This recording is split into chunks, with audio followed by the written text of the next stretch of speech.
আমি এখানে বানাবো বড়ার রসা, কিন্তু বড়াটা পটলের।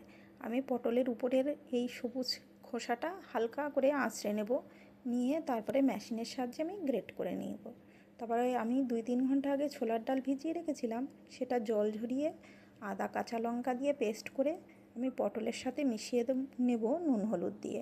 তারপরে সর্ষের তেলে আমি বড়াগুলো এরকম হাতের সাহায্যে হালকা করে চেপে আমি এগুলো সর্ষের তেলে আমি কম আঁচে দিয়ে ভেজে নেব। তলা যখন একটু লাল হয়ে যাবে তারপরে আমি উল্টে পাল্টে দেবো, দিয়ে এরকম নাড়াচাড়া করে ভেজে আমি এখানে তুলে নেব। আর এদিকে আমি ভাতের মধ্যে আলু দিয়েছিলাম সেদ্ধ করতে, সেটা সেদ্ধ হয়ে গেছে। এবার এর মধ্যে একটা মশলা বানিয়ে নেব, টমেটো, আদা, কাঁচা লঙ্কা, শুকনো লঙ্কা আর জিরে।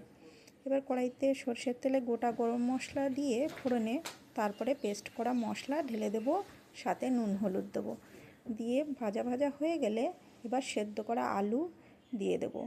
দিয়ে আমি এখানে গরম জল দিয়ে আর 2 মিনিট ফুটাবো, ফুটিয়ে তারপরে ঘি দিয়ে আর 1 মিনিট ফুটিয়ে নিলেই হয়ে যাবে। তারপরে এখানে বড়া দিয়ে আর 1 মিনিট ফুটাবো, ফুটিয়ে নিলেই রেডি বড়ার রসা। হরে কৃষ্ণ।